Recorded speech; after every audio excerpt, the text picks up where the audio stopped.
Hello students, Standard 11 English second language. We are going to learn Unit 2, Read 1, AutoFab Technology. આપણે AutoFab technology વિશે શીખવા અભ્યાસ કરવા જઈ રહ્યા છીએ. વિદ્યાર્થી મિત્રો, આપણે ટેકનોલોજીની દુનિયામાં ખૂબ આગળ વધ્યા છીએ.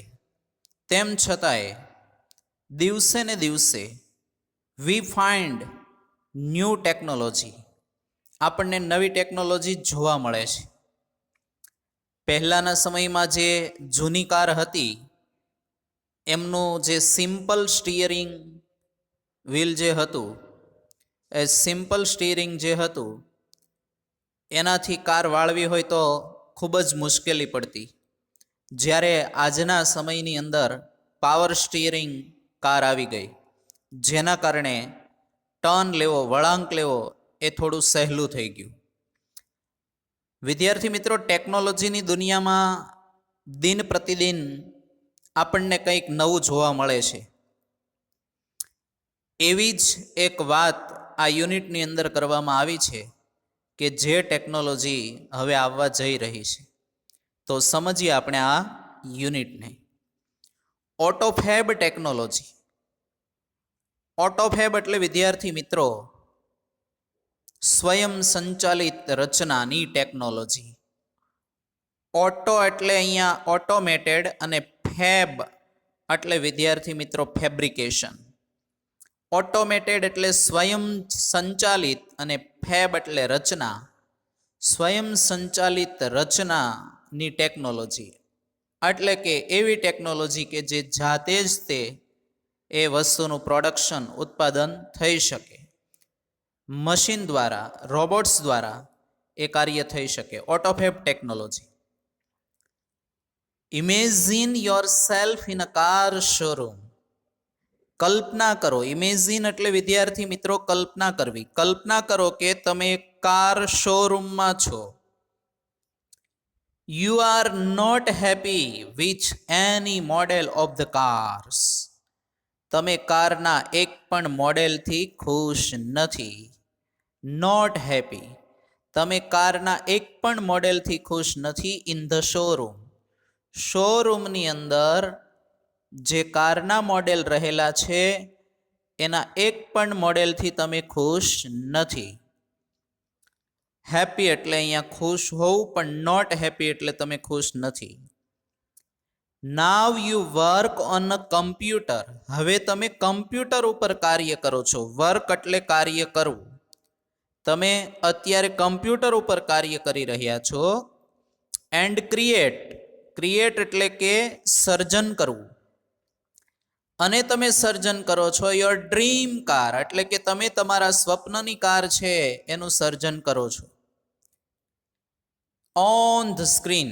સ્ક્રીન એટલે પડદા ઉપર. ડ્રીમ એટલે સ્વપ્ન અને સ્ક્રીન એટલે અહીંયા પડદો. તમે કમ્પ્યુટર સ્ક્રીન ઉપર તમારા સ્વપ્નની કાર તૈયાર કરો છો. તમે કાર શોરૂમમાં છો એવી કલ્પના પહેલા કરવાની હતી, એવું ધારી લેવાનું હતું. અને કારના એક પણ મોડેલથી તમે ખુશ નથી. અને કમ્પ્યુટર ઉપર જ્યારે તમે કામ કરવા બેસો છો ત્યારે હવે તમે કારનું એક સરસ મજાનું તમારા સ્વપ્નાની એટલે કે તમારા સપનાની કારનું તમે સર્જન કરો છો. એવું સરસ મોડેલ બનાવો છો. એન્ડ મેજિક અને જાદુ. મેજિક એટલે વિદ્યાર્થી મિત્રો જાદુ. નેક્સ્ટ વીક આવતા અઠવાડિયે you get delivery of a car. તમે એક કારની ડિલિવરી મેળવો છો. ફેબ્રિકેટેડ એટલે તૈયાર થયેલી. એક્ઝેક્ટલી એટલે બરાબર. Like your design. તમારી ડિઝાઇન મુજબ તૈયાર થયેલી કારની આવતા અઠવાડિયે તમે ડિલિવરી મેળવો છો.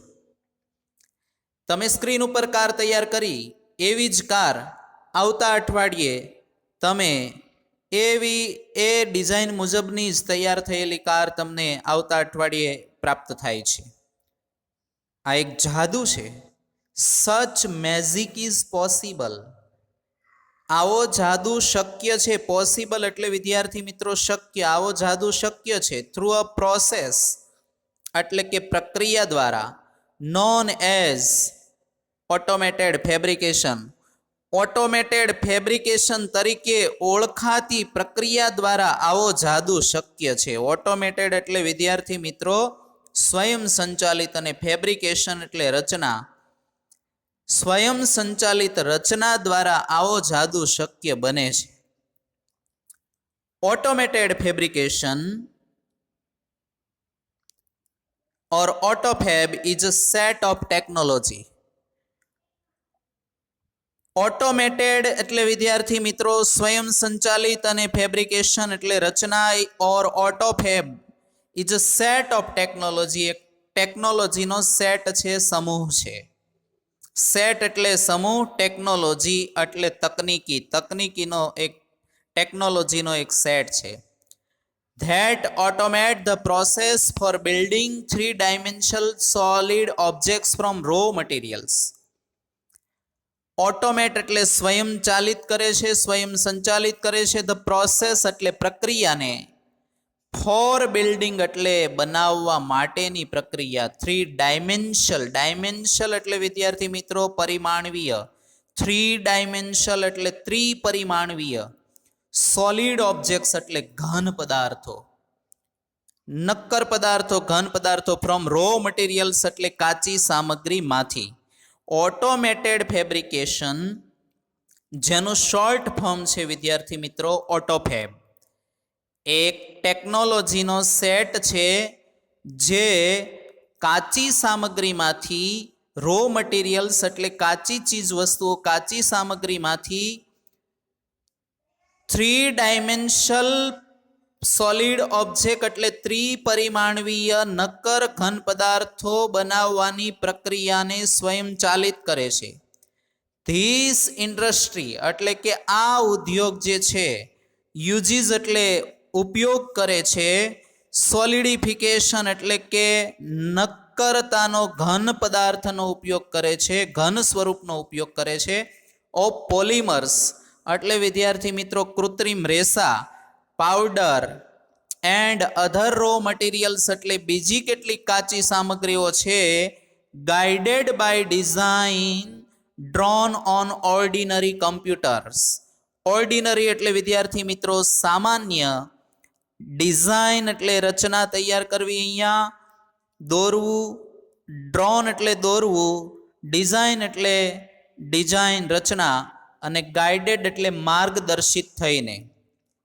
ધીસ ઇન્ડસ્ટ્રી યુઝીસ આ ઉદ્યોગ ઉપયોગ કરે છે. શેનો? પોલિમર્સ એટલે કૃત્રિમ રેસાનો, પાવડર અને બીજી જે કાચી સામગ્રીઓ છે તે. Guided by design drawn on ordinary computers સામાન્ય કમ્પ્યુટર્સ પર દોરાયેલી ડિઝાઇન દ્વારા માર્ગદર્શિત થઈને કૃત્રિમ રેસા, પાવડર અને બીજી કેટલીક કાચી સામગ્રીઓ છે એમના ઘન પદાર્થનો આ ઉદ્યોગ ઉપયોગ કરે છે. Now it will be possible.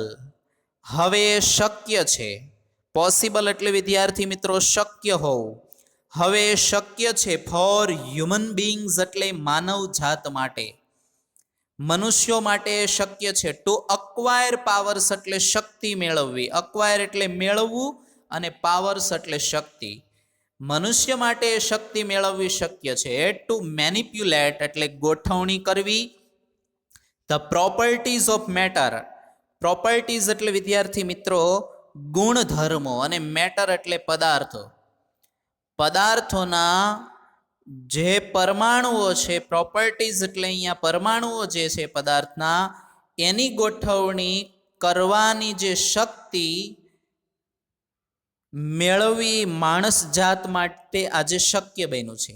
માણસ જાત માટે આજે પદાર્થના પરમાણુઓની યોગ્ય રીતે ગોઠવણી કરવી એ આજે શક્ય બન્યું છે.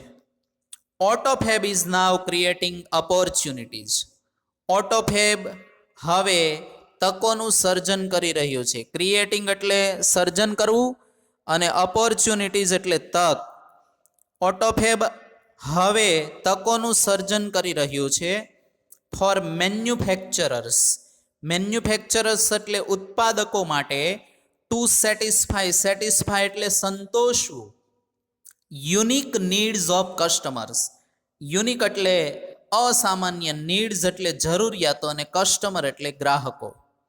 ગ્રાહકોની અસામાન્ય જરૂરિયાતો સંતોષવા માટે ઉત્પાદકો જે છે એમના માટે ઓટોફેબ નવી તકોનું સર્જન કરી રહ્યું છે.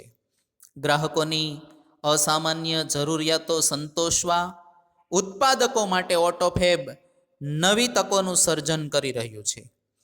Inviting the customer into the design. ગ્રાહકને ડિઝાઇનમાં સામેલ કરવાના છે, આમંત્રિત કરવાના છે. ઇન્વાઇટ એટલે આમંત્રિત કરવું, કસ્ટમર એટલે ગ્રાહક. ગ્રાહકને ક્યાં સામેલ કરવાનું છે? તો ડિઝાઇન એટલે કે વસ્તુ બનાવવા માટે વસ્તુની રચનામાં સામેલ કરવાના છે. ડેવલપમેન્ટ એટલે વિકાસમાં સામેલ કરવાના છે. એન્ડ પ્રોડક્શન પ્રોસેસ એટલે ઉત્પાદન પ્રક્રિયામાં સામેલ કરવાના છે. ગ્રાહકોને વસ્તુની રચના, એમનો વિકાસ અને પ્રોડક્શન પ્રોસેસ એટલે કે જે ઉત્પાદન પ્રક્રિયા છે એમાં સામેલ કરીને શું કરી શકાશે? તો વિલ લીડ એટલે આગળ લઈ જશે, દોરી જશે ટુ અનએક્સપેક્ટેડ ન્યૂ પ્રોડક્ટ્સ. એટલે કે અનએક્સપેક્ટેડ એટલે અનઅપેક્ષિત, ન્યૂ પ્રોડક્ટ્સ નવી નવી પ્રોડક્ટ્સ તરફ, નવા ઉત્પાદનો તરફ આગળ લઈ જશે. ગ્રાહકને ડિઝાઇનમાં, ડેવલપમેન્ટમાં, પ્રોડક્શન પ્રોસેસની અંદર સામેલ કરીને, એટલે કે રચના, વિકાસ અને ઉત્પાદન પ્રક્રિયામાં સામેલ કરીને આપણે નવી પ્રોડક્ટ્સ, અનઅપેક્ષિત પ્રોડક્ટ્સ તરફ તે આપણને દોરી જશે, અનઅપેક્ષિત ઉત્પાદન તરફ આપણને તે દોરી જશે. ઇન ઓટોફેબ ટેકનોલોજીની અંદર એટલે કે ઓટોમેટેડ ફેબ્રિકેશનની અંદર ધ કસ્ટમર ઇઝ અ કો કન્સ્ટ્રક્ટર. કસ્ટમર છે, ગ્રાહક છે, એ કો કન્સ્ટ્રક્ટર એટલે વિદ્યાર્થી મિત્રો અહીંયા સહસર્જક છે, સહ ઉત્પાદક છે. નાવ પ્રોડક્ટ લાયબિલિટી એટલે જવાબદારી. અધર રિસ્ક જે બીજા જોખમો છે તે. એન્ડ પેટન્ટ રાઇટ્સ એટલે ઇજારાના હક. પેટન્ટ એટલે વિદ્યાર્થી મિત્રો વસ્તુ વાપરવા દેવાની જે પરવાનગી આપવામાં આવે એને એક પેટન્ટ કહેવામાં આવે છે. એ ઇજારો હોય છે. જે વ્યક્તિ જે વસ્તુનું સંશોધન કરે છે એના માટેની પેટન્ટ ધરાવતો હોય છે, એનો ઇજારો હોય છે.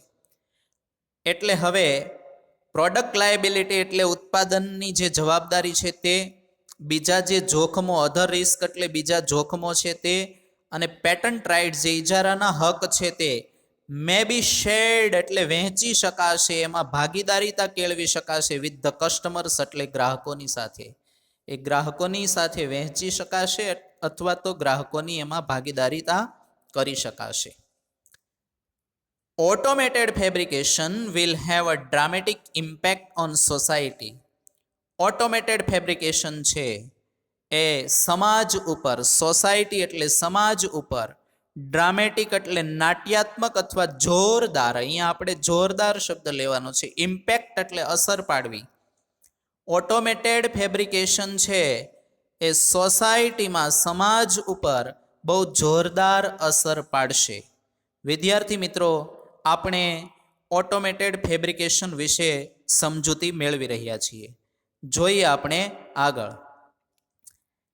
તો હવે ઓટોમેટેડ ફેબ્રિકેશનની વાત થઈ રહી છે, ઓટોફેબની વાત થઈ રહી છે, ઓટોફેબ ટેકનોલોજીની. તો એ ટેકનોલોજી કેવી હશે, એમાં કેવા સુધારા થશે એ આપણે જોઈએ.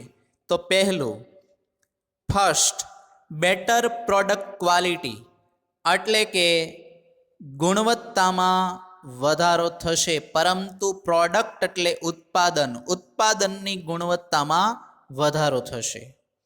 સારી ગુણવત્તાવાળી પ્રોડક્ટ આપણને પ્રાપ્ત થશે. ઉત્પાદનની ગુણવત્તા ચડિયાતી થશે. The automated methods of inspection and assembly will improve the quality and durability of products. Automated methods of inspection એટલે ઝીણવટ ભરી તપાસ, અને એસેમ્બલી એટલે યંત્રોના વિવિધ ભાગોનું સંયોજન કરવું એટલે કે જોડવા. વિલ ઇમ્પ્રૂવ એટલે સુધારો કરવો, ક્વોલિટી એટલે ગુણવત્તા, ડ્યુરેબિલિટી એટલે વિદ્યાર્થી મિત્રો ટકાઉપણું, ઓફ પ્રોડક્ટ્સ એટલે ઉત્પાદનનું, વસ્તુનું. Automated methods of inspection and assembly will improve the quality and durability of products. જે ઝીણવટ ભરી તપાસ અને યંત્રના વિવિધ ભાગોનું સંયોજન કરવાની જે સ્વયં સંચાલિત પદ્ધતિ જે છે તે એ વસ્તુના ઉત્પાદનની અંદર એટલે કે ઉત્પાદનની ગુણવત્તા અને એમનું જે ટકાઉપણું છે એમાં સુધારો કરશે. ફરી એકવાર વિદ્યાર્થી મિત્રો, ઝીણવટભરી તપાસ અને વસ્તુના યંત્રોના વિવિધ ભાગોનું જે સંયોજન છે એમની જે સ્વયં સંચાલિત પદ્ધતિ જે છે એ ઉત્પાદનની ગુણવત્તા અને ટકાઉપણામાં ઇમ્પ્રૂવ એટલે સુધારો કરશે. જોઈએ આપણે કઈ રીતે. તો અહીંયા જસ્ટ એક્ઝામ્પલ તરીકે, one effect is that cars. Effect એટલે અસર. એમાંની એક અસર જોવા મળે છે કાર્સની અંદર, ટેલિવિઝન્સની અંદર. કાર્સ, ટેલિવિઝન્સ, રેફ્રિજરેટર્સ એટલે કે આપણે ફ્રીજની અંદર, વિલ લાસ્ટ મચ લોંગર એટલે લાંબો સમય ચાલે છે, ધેન અર્લિયર મોડેલ્સ એટલે કે પહેલાના જૂના મોડેલ કરતાં. અર્લિયર એટલે પહેલાના જે કારના, ટેલિવિઝનના, રેફ્રિજરેટરના મોડેલ હતા એના કરતાં હાલના જે અત્યારના જે મોડેલ છે એ લાંબા સમય સુધી ચાલશે, લાંબા ગાળા સુધી ચાલશે. Therefore, એટલા માટે, there will be decline એટલે ઘટાડો થશે, in need એટલે જરૂરિયાતમાં ઘટાડો થશે, for replacement એટલે અહીંયા બદલાવવું, એટલે બદલાવવાની જે જરૂરિયાત છે એમાં ઘટાડો થશે. હવે જૂના જે મોડેલ હતા વિદ્યાર્થી મિત્રો એના કરતાં લેટેસ્ટ મોડેલ્સ અત્યારે આવ્યા તો એ લાંબો સમય સુધી ચાલશે અને વધારે ટકાઉપણું એમાં રહેલું છે. તો જેના કારણે જે બદલાવવાની જરૂરિયાતો હતી એ ઓછી થઈ જશે, એમાં ઘટાડો થશે. હવે પછીનું પાર્ટ છે આપણે નેક્સ્ટ લેક્ચરમાં જોઈશું.